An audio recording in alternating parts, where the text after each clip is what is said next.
Hello everybody. I've been getting a lot of questions with regards to my engine detailing and what I use for doing certain things in them.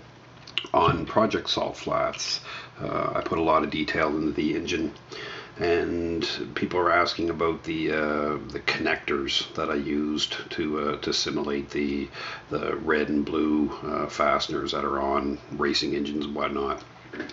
And what I've used is it's a bead actually, and you can see it there. So it's a glass seed bead, size 0. You can buy these at Michael's or any crafting store. I think they're like maybe $6 a bottle or something like that, but they'll last you for hundreds and hundreds of models. So they're not that expensive. They are extremely small.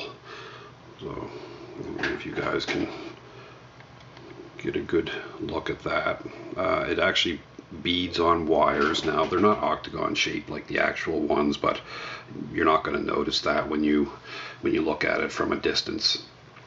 The other things that I use are this is one of my favorite things I use for doing my spark plug wires.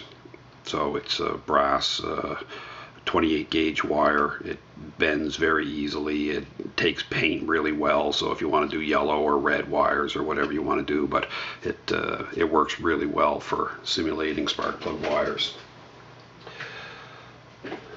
I'll also use this, which is 24 gauge Floral Wire. I'll use that for doing things a little bit heavier, maybe some oil lines or something like that feeds up into the engine.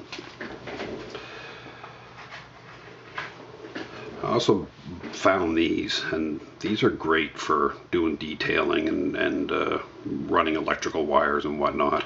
They're probably about a size, I'd say 28 or 30 gauge wire. It's actually from the dollar store, so cheap as can be. It's like $1.50 for 3, and I mean that's going to go a long way when you're doing engines and you're only using little bits of it.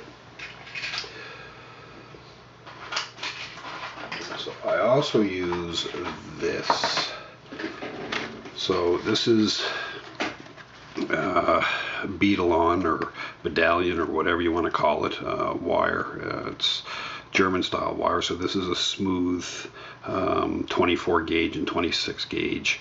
It flexes really well, and it's good to use when you're doing any kind of electrical work or stuff like that on a motor. You could also use this for your spark plug wires if you wanted to, but I find this stuff's a little harder to work with than the brass, so I normally use the brass for my wires.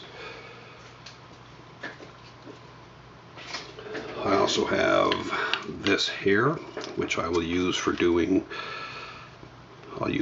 any kind of braided line for electrical work. So this is too small to use for rad hose, but I do use it for any kind of electrical work.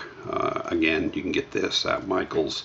You can get all of this stuff pretty much at any crafting store.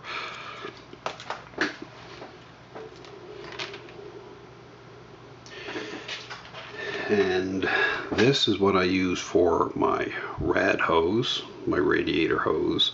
It's probably about I'm going to say a 16 gauge, maybe a 14 gauge wire.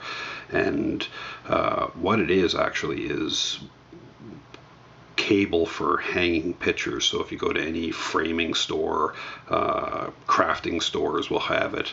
And what I'll do is this will separate quite easily when you cut it. So when I cut it, I'll actually put crazy glue wherever I'm going to cut it, and then when I cut it, it allows it to stay together so it doesn't come apart. But this fits quite nicely with the beads. Now the beads butt up against this, and you just build along the end of it to make it simulate the end. But when you're doing your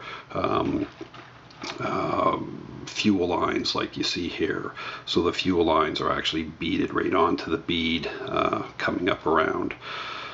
The other details, like if you look at the air intakes here for the forced ram air that go into the turbos, That is just bent spruing with surgical tape that I've wrapped around it, or medical tape that I've wrapped around it, just to give it that insulated look. And then it's just brushed flat black with a really thinned out flat gray, so that it still allows me to highlight the wrap that I have going around it. So here's another 18 gauge braided line. Now this is a little bit heavier, so you probably could use this for if you wanted to do like braided heater hose or something like that. It's still a little too small to do a 1/24th scale radiator hose, but if you have all of this stuff in your arsenal, you'll be able to use it to create and simulate stuff that you're trying to recreate. All I say is use what you have, and I've always said that. You know, if you're doing this as a hobby, or if you're doing this for fun, you don't want to go out and spend an arm and a leg to be able to do it, and you certainly don't want your hobby to break you. So use what you have fun doing it, and you know, that's pretty much all I can tell you is, you know, do what you enjoy. Thanks.